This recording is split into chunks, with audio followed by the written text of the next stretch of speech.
Hey, what's up, guys? So we're going to start a series probably once a week, maybe twice. If we get enough content flow. But I'm calling this the remodel profit. So throughout the week, I tend to have conversations with other remodel business owners. I'm going to sanitize the information of any personal identifying info that could point to the company, but we're going to break down business models based on what they're doing right, what they're doing wrong, and then provide some solutions based on the best practices we've learned at Remodel Commander, dealing with the most profitable 8-figure remodelers across the country. But anyhow, let's get to it. So the subject today is a home exterior company in New Jersey doing, 4 million in sales, 0% profit. And they're using the what we call the GC subcontractor model. The sub is short for suboptimal because they're not getting any icing. See one of our past videos about that. But anyway, they're paying their project managers a daily rate. Sales is getting a percentage of revenue, and the secretary is getting $600 a week. There is only one owner who has been in business 3 years. I got to hand it to him, building a $4 million company from scratch, 3 years. Amazing. So we're going to look at this, the big four: sales, marketing, operations, and recruiting. You nail those four things, you become a passive millionaire. So sales, let's look at the sales process. Oh, sorry, sales process. So we'll, hold on, I'll zoom out. My bad. So give me a second while I get this mind map to not mess with us. Okay, so the way the work, he's spending about $60,000 a month in Home Advisor. So the leads come in, the secretary reaches out, qualifies, sets the appointment. Then sales goes out to the location, confirms the scope, provides a bid, and leaves. Very common model. I used this model when I was first starting out. So the result of this model, give me a second. The result of this model is he's seeing I'll zoom in a little bit more if I can get over there. Yeah, so he's getting about so for example, one of his sales guys got 70 leads and he made 4 sales. His average ticket is $11,000 because he's selling roofs, gutters, siding. Yeah, roofs, gutter, siding. He told me his material bill is about 50% of the revenue. Sales is about 10%, marketing is 26%, labor is 30%. And so if you add all those things up, I mean, so right off the top, half the money is going out the door to the vendor, and 2/3 of the remaining money is going to labor. And then, so he's left with about 20 points, with 36 points of cost left over. So in that one salesman's campaign, he lost 16% on 40 grand in sales from just one sales guy. So that's a problem, huge red flag. So let's now go into marketing, right? Because that everyone wants to talk about marketing, but the problem starts. We got to understand the sales process before we get to talk marketing. So marketing, Home Advisor, he's averaging $150 a lead. It's a using his past numbers he gave me, it's a 5.7% close rate. What is going on? Excuse me. Which that makes, remember how we talk about the 3 numbers we want to pay attention to, guys. Customer acquisition cost, in other words, advertising to acquire a deal. Gross lifetime value, which is gross profit from the average deal, and 60-day cash. So he's spending at $150 divided by 5.7% his close rate, and we get a customer acquisition cost of $2,631 on a $11,000 product. Not good. And huge red flag. His gross lifetime value is $3 grand. $3 grand on an $11,000 product. Also not good. But his 60-day cash is 11 grand, which is awesome. He's getting 100% of his contract value right then and there. And so the reason why I say a gross lifetime value of $3 grand not good is he still has to pay for his overhead and his sales. So using a 20 square roof as an example, average house, actually kind of on the small side. He's pricing at 500 a square, which is good, right? He's getting good money. So first of all, his advertising, 2631, that's 26% of his contract is going to Home Advisor, right? That's worse than a franchise fee. He's paying $1,000 to a salesman, not bad. He's paying $3,000 in his material bills. His sub labor is about $3,000. And his average project is taking, let's just assume it's a 2-day roof, right? 1 day to strip the shingles, 1 day to put them on. Based on his PM day rate, that's about $300 in PM labor and $240 in secretary labor, because we've got to amortize that into every single job we do. So it comes out, he's so we add that back in, he's got $9,131 in costs between his salesman, his advertising, his materials. And then we add in, his subcontractor, and then we add in his PM and his secretary. He's losing 1.7% on every job he does. So no wonder it takes a long time, because when your 60-day cash is 100% of the contract, it's going to take a long time before you realize that you're not. I mean, clearly he's never paid himself in the 3 years he's been in business, but it takes a long time to realize that you're not treading water, building a business, you're losing money, right? So now he's starting to feel as he's getting further and further behind, where he can't pay his bills on time because he's got to rob Peter to pay Paul. Well, it's taken about 3 years on this model for him to get to that point where he's a full billing cycle behind. Does that make sense? So from there, scrolling back, let's talk operations. So operations, man, this guy has got it going on. Smooth operate. I mean, like he understands ops, but so what is going on here? Let me back out. There we are. So he's got hundreds of 5-star reviews. I mean, hundreds of 5-star reviews. And the reason why he's getting reviews is 2 things, guys. He's quick, and there's low customer effort. And what I mean, and so remember, there's 3 levers we can pull the value. Okay. Number 1 is being fast. Number 2 is having low customer effort to do business with you, and low customer sacrifice in terms of the things they got to give up in order for you to do your job. Right. So he's doing, and then the third is a high likelihood of fulfilling your promise, which is a function of your website, your reviews, your testimonials. So those 3 levers, he is murdering it, but he's not charging as if he's providing that kind of service. So that's a huge red flag. And then the other part is he's doing a weekly management meeting. That's good. Could be better. There wasn't a set formal schedule.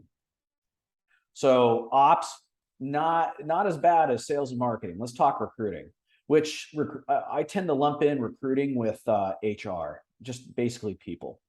So let me move this damn Zoom thing out of my way. So a couple things. Whoa, what's going on here? Sorry. Let me zoom in. I can get over there.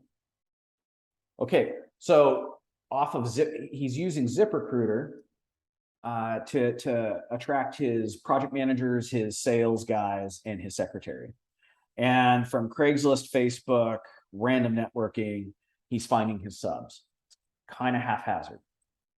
Then on the other side, he doesn't have a formal onboarding process. He doesn't have set in stone roles for everybody, like an SOP for them to know what they're supposed to do.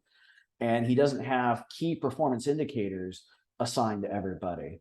And we'll talk about why that's important in a second. But and he's doing informal training, which is good. He's informally training his salespeople.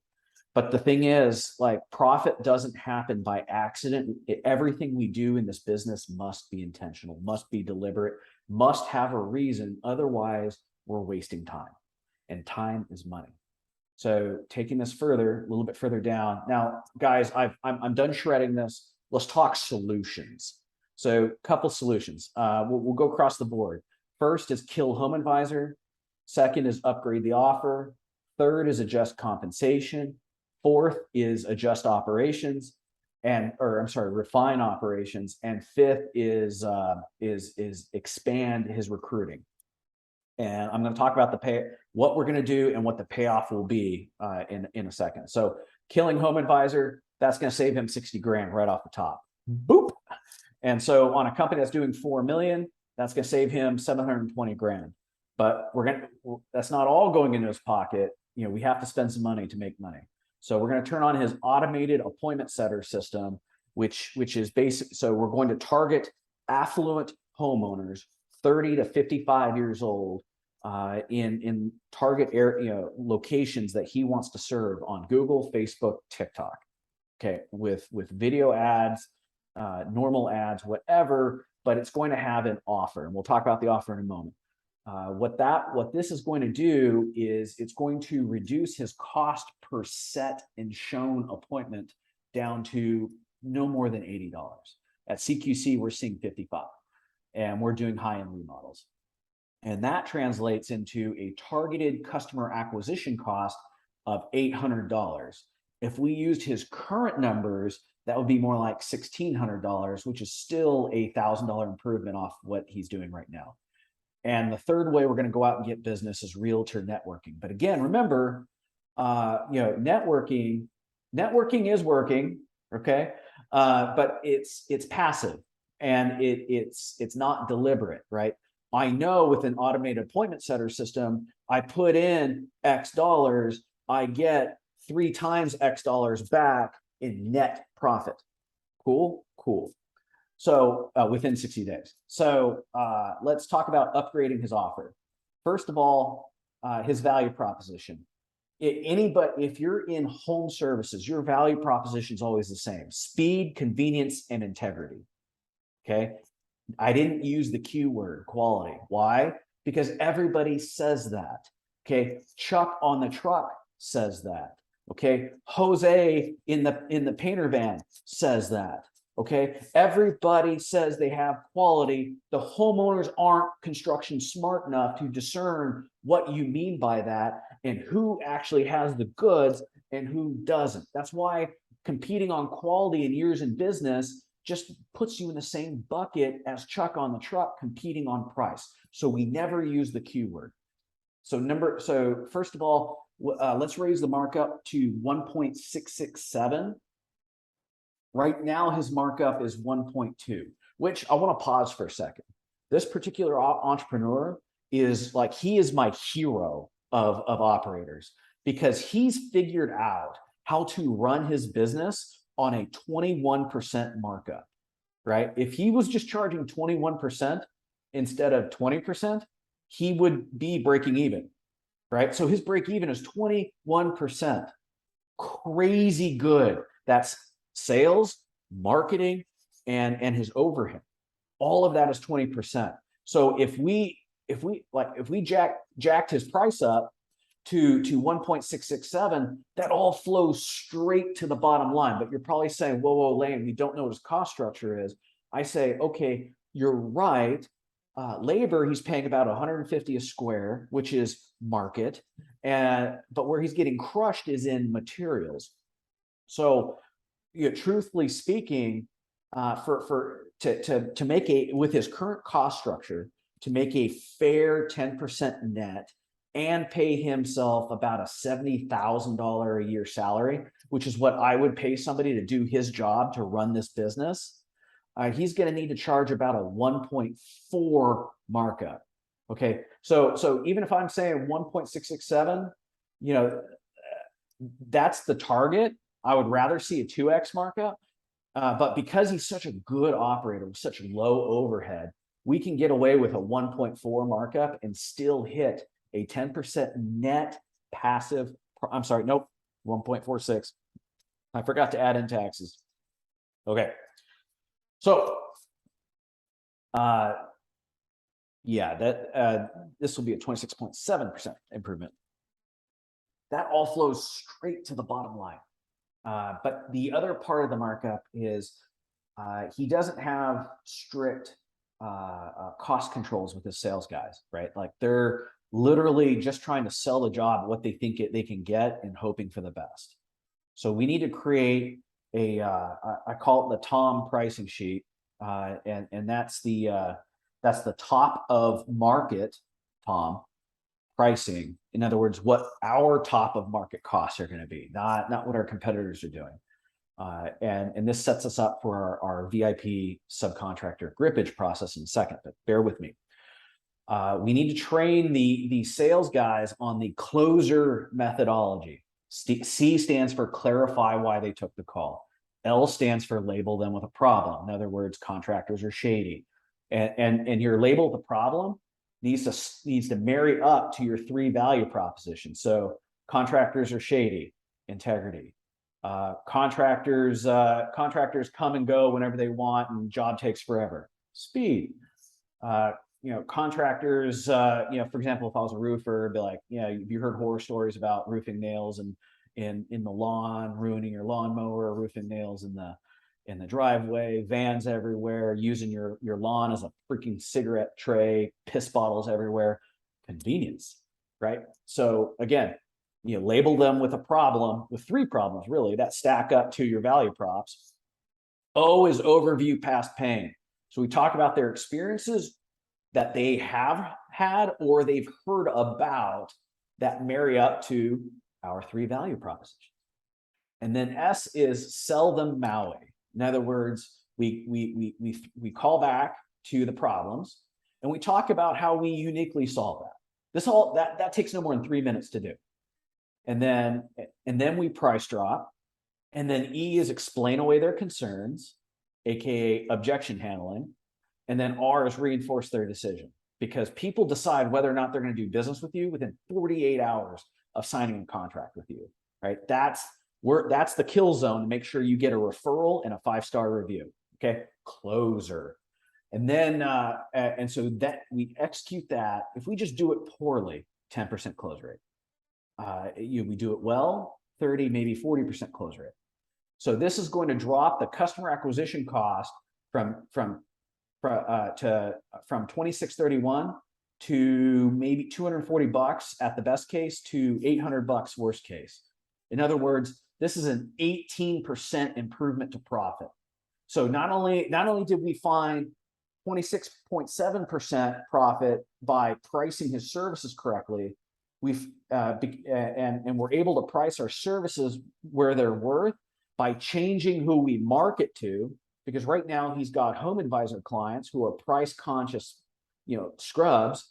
We need to go after the top of market and the upper middle class that has money, that values speed, convenience, and integrity, not home advisor clients who only value price, not thumbtack clients who only value price, not Angie or House leads that only value price. Okay, so we do these 2 things. We found 44.7% profit. I mean, this guy's running a license to print money. He's such a good operator. And so we talked about the value proposition. Let's now talk about compensation. I would adjust how everybody's compensated, and I would strip out 25% of their targeted compensation and provide that as a performance bonus based on 2 numbers. How their job improves gross profit and how their job reduces overhead, right? So for example, a sales guy, right now his sales guys they're just incentivized to get a contract signed at whatever price, right? So I would set a minimum gross profit as to qualify revenue, and then so on qualified revenue, so anything, if they can't sell it at the qualification line, we're not taking the business. But above that line, they'll get a bonus. And we gotta do the math to create the bonus structure that, number one, they don't freak out, that they're getting paid immediately, right? Otherwise, if it ever becomes a pain in the ass to work for you, they'll just go work for themselves. So we want them to see this as we're taking the ceiling off their paycheck, and all they got to do is run their job like a business owner, right? And so they have the best of both worlds. They have the security of an employee and the upside of a business owner, and all they got to do is grow that gross profit. Does that make sense? So for a sales guy, I'd be like, okay, you're going to get paid 10% on qualified revenue, and qualified revenue for him would be 1.46 markup. So we create the pricing sheet and like, okay, you got your squares, you multiply that price by 1.46. That's the price you give the customer. Cool. So then and we can do this for every role. Project manager, that's speed of the job, right? The secretary, that's speed to lead, or shown appointments, leads versus shown appointments. There's a bunch. We can always find these metrics for everybody you employ and how they contribute to the increase in your gross profit and the reduction of your overhead. I've beat this to death. Let's move on. So last is operations. This guy's a stud, but there's two things he can do to become in the Hall of Fame, Lane's Hall of Fame of construction entrepreneurs, and that's implement the VIP subcontractor partner system, which is a mouthful. Just call it the sub partner system, SPS. And so what we do there is we know what our top of market costs are. We go win the job, and then we send out the takeoff. So in his case, let's use roofs, number of squares, what the product is, 4 nails instead of 3 because we're not cheap. And what we're going to pay for what we want to pay for the job, which is 80% of what we know top of market to be. And then from there, we show them the math, how if you use this production rate, you're going to make this profit, basically underwriting the deal for them, because a big problem for these subcontractors is twofold. Number one, cash flow, and threefold. So one's cash flow, 2 is where their next meal is going to come from, and 3 is doing the math on all the bids to make sure they don't get got, right? So if we can guarantee to keep them busy all year round, they're not going to go looking elsewhere for their dinner. 2, we show them how they make a profit so they don't have to do any screen time, right? They get that time back to go to the bar, go to kids' little league practice, whatever. And the third one was sales. Anyway, so how does the VIP subsystem solve this? Well, he's doing a great amount of volume, $4 million. That's fucking awesome. So he really only needs 3 VIPs at this point, but that's beside the point. So he sends out the takeoff. He sends out the profit math and what we want to pay for the job, and then all they say is yes or no. If they say no, we ask them for their number and we go down the list until we get someone to say yes. No one says yes. We go back to the best counteroffer, negotiate, close. Every other no, that guy goes to the top of the list and everybody else goes to the bottom. Make sense? And the VIP subsystem, we pay them, basically, so in remodeling, it's different. It's based on, give you 50% when you start, with 50% when you complete. You can adopt this to roofing where, hey, Bubba, I'll give you 50% at job start, or I'll give you 10% to lock in on your calendar, 40% when you start, 50% when you complete. And now homie is like, my cash flow problems are solved. Having my calendar full is solved, and underwriting these deals, he's doing the math for me, and I trust this guy because he hasn't given me a reason not to trust him. Fuck, I'm in. Like, okay, fine. Now, what did we just do there? Well, after this little negotiating dance, we'll know, we'll have ground them down at least 5 percentage points, and that's pure grippage going straight to our bottom line. So now we've improved his profit 51.7%. Okay, then the other piece I want him to implement is what I call remodel command. Basically all this is we're meeting weekly, monthly, quarterly, annually meeting cadence. We're laser focused on our annual strategy and our quarterly campaign objectives, meaning the quarterly campaign objectives feed into the annual strategy, right? The monthly targets feed into the quarterly campaign. The weekly tasks feed into the monthly targets, right? And then everybody's job feeds into hitting the weekly tasks and the monthly targets so that we meet our quarterly campaign. It's not rocket science. And the thing is, the benefit of this is everybody on the team has two numbers.